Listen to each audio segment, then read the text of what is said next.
What's an experience you don't ever want to go through again? Diarrhea on a train. Diarrhea on a plane. I have had it with this mother ducking diarrhea on this mother ducking plane. Uterine lining biopsy. No anesthesia. It is okay to scream. We understand. I had this too. The doctor said it would be a bit of a pinching feeling. It was agony and felt like I was being stabbed internally. I had my doctor tell me it would hurt no more than a pap smear. Dude was a liar. I went in thinking, oh, no big deal. Won't hurt much, and boy was I wrong. Something I hope to never experience again. Having my house flood. Especially when it's a natural disaster. Because there isn't enough labor. 3 years later and we still have bits and pieces unfinished. I feel you. 1 year post Hurricane Florence here. Business was flooded and we are still not back in there. No flood insurance at the time.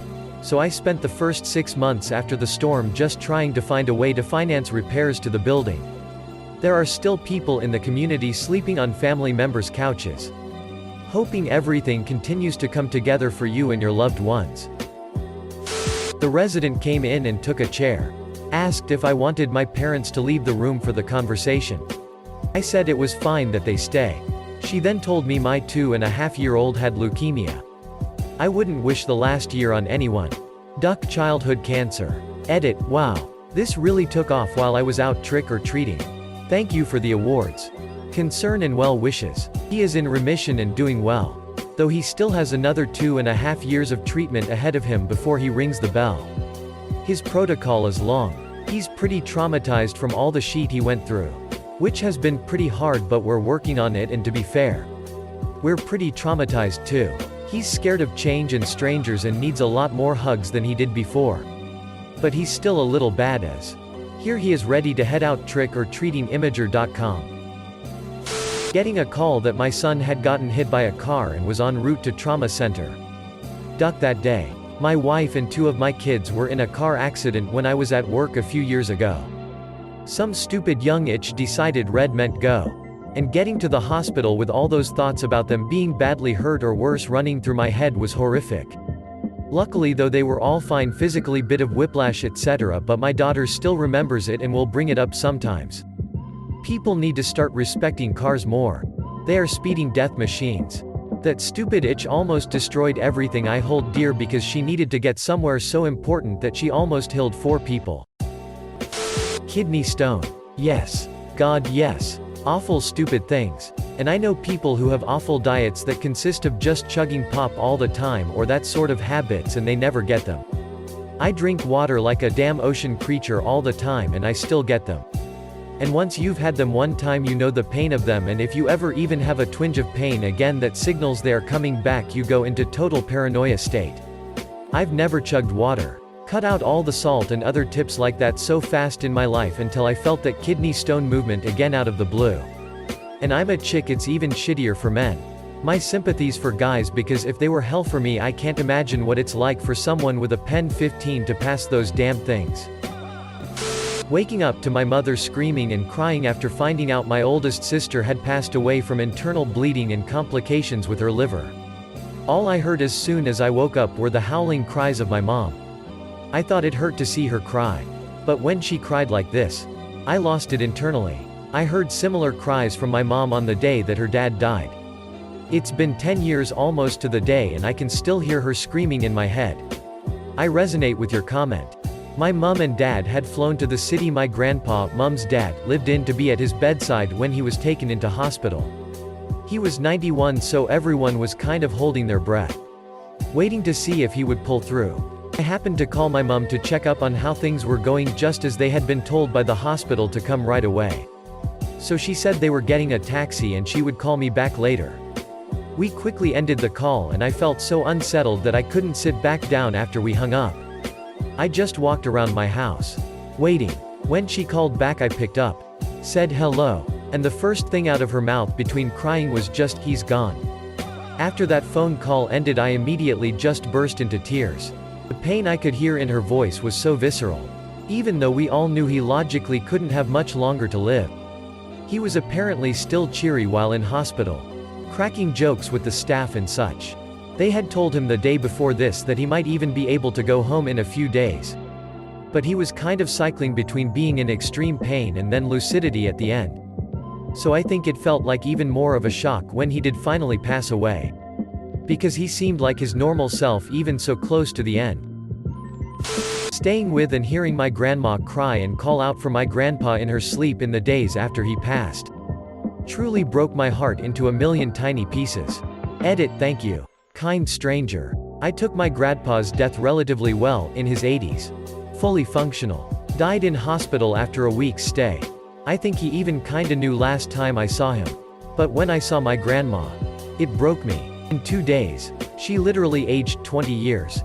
I couldn't believe it if I hadn't seen it with my eyes. Not again. Please. My paternal grandmother is currently dying at the age of 103. Said my last goodbye yesterday and it broke my heart seeing a once vibrant, feisty Sicilian lady asleep in the hospital bed. So thin and so old. But at least she's comfortable and not in any distress. And she is surrounded by loving family. When my maternal G-ma was dying, I kissed her goodbye one last time and she gave me 4 or 5 quick kisses just like she always used to when I was a little kid. And I left the hospital an absolute sobbing mess. My grandpa died 21 months later. He quit smoking at age 50 but 22 years later he was diagnosed with lung cancer. He was absolutely heartbroken when the love of his life passed away and I wonder if that contributed to him getting sick. I'm sorry about your grandmother by the way. Crying face. It's never easy to have to see that. My house burning to the ground. Losing the only place I've ever called home. Losing all my belongings. Losing everything. But that wasn't what hit me the most. What hit me the most was standing there watching my house fully engulfed in flames.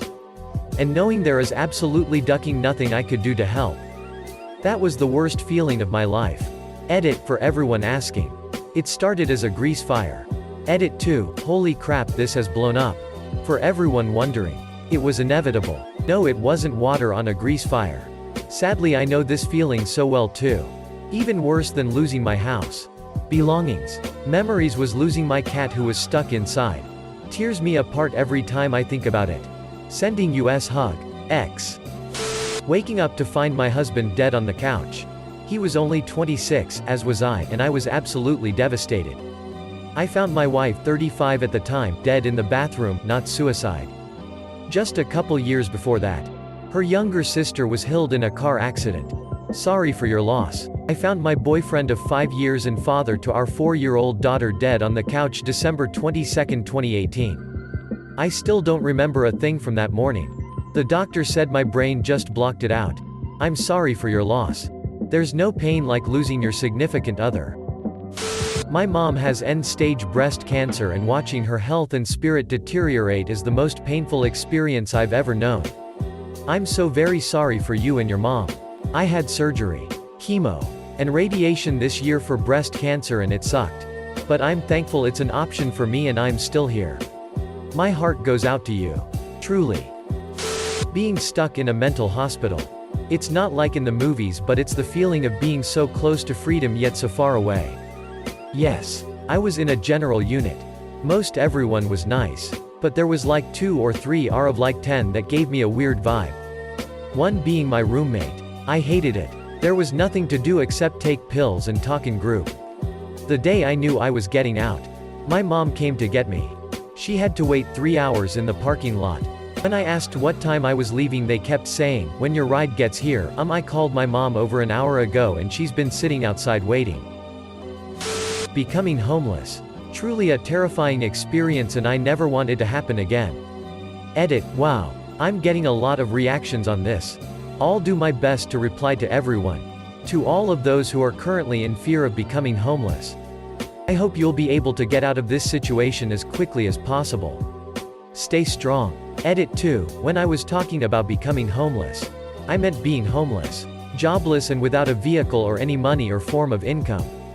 Edit 3. For those who want to know more about my experience, I made a thread here, https://www.reddit.com/r/ama/comment/dpvv17/I'm_by polar_I'm_for_year_because/living paycheck to paycheck. I'm in a comfortable position now and don't need to worry about bills or if I can eat that day. This guy fills his gas tank all the way up. The death of my parents. This was years ago. My mom was 62. And died of a heart attack. I will never forget seeing my mom dead on the operating table. Doctor let us go in and pay our respects right after she passed. My dad was a heavy smoker. And died several years later of emphysema. I was in the emergency room when my dad took his last labored breaths. He fought to breath for several days before he passed. It's because of him that I don't touch cigs, vape. Watching him on oxygen the last year or so. And continuing to smoke. Was brutal. 4 months ago I had to tell the doctor to turn off my husband's life support. Then I lay with my head on his chest as he took his final breath. I never want to be faced with that again, even though I was 100% certain it was right. I'm an ICU nurse. I know how much it hurts family members to make that decision, but you absolutely 100% did the right thing. I'm very sorry for your loss and I hope you're doing okay. Hi ICU nurse. I love you. You guys are so strong and brave doing what you do. From the bottom of my heart. Thank you for everything you do. The ICU nurse I had with my wife wouldn't even go home from her shift. She stayed with me till the end. Fed me tissues and gave the morphine. Then hugged me for 5 minutes at the end. Then she thanked me for letting her be a part of my wife's passing. That lady holds a special place in my heart forever. I'll never forget her. Watching my 11 years old daughter die in the ER of heart failure. It's been 4 months. I am so sorry for your loss. That really hit me hard. The feeling of abandonment when one of my parents ducked off to go party.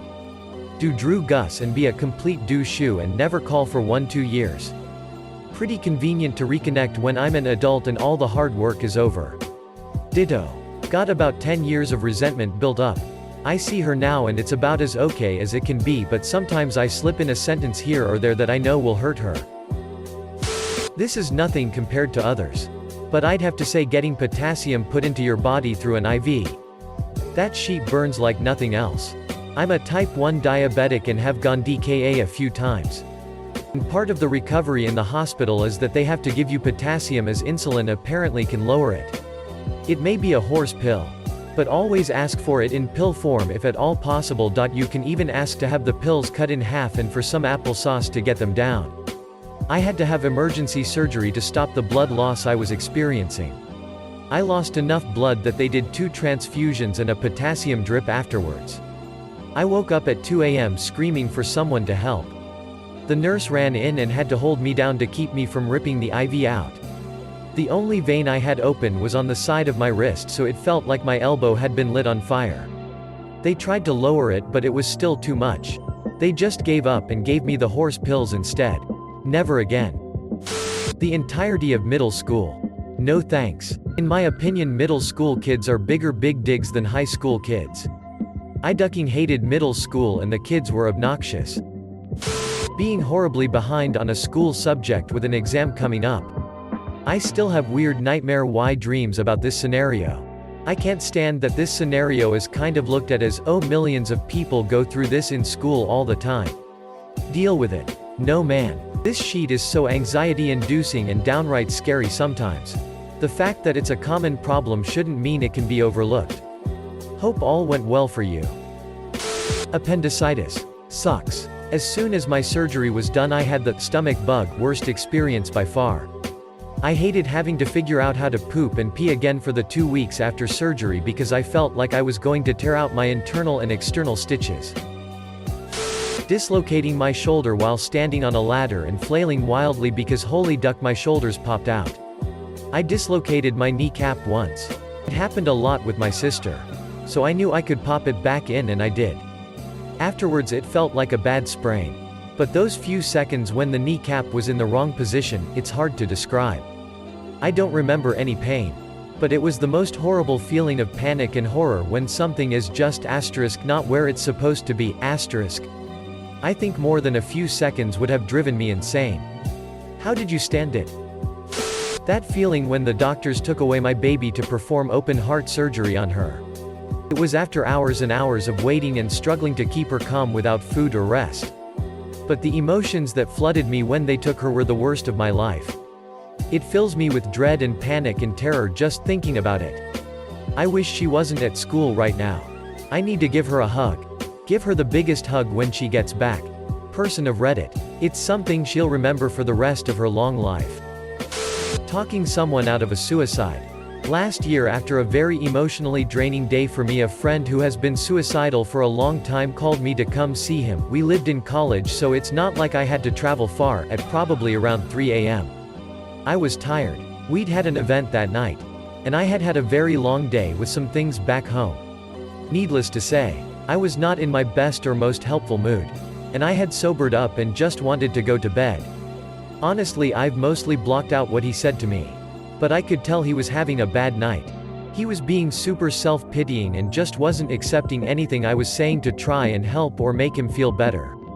Which I know isn't his fault, but I also just couldn't manage it at the time. I told him his best bet was to go to sleep and I'd talk to him in the morning. As I was going to be no help. Next morning I woke up with a message from him saying he'd gone home for the week but he was okay. I saw him maybe 4 days later and he told me after I spoke to him that night he tried to heal himself. He didn't blame me or anything like that at all. But obviously I was shocked. It took me months to realize how much that actually affected me. And it's still pretty hard to get my head around.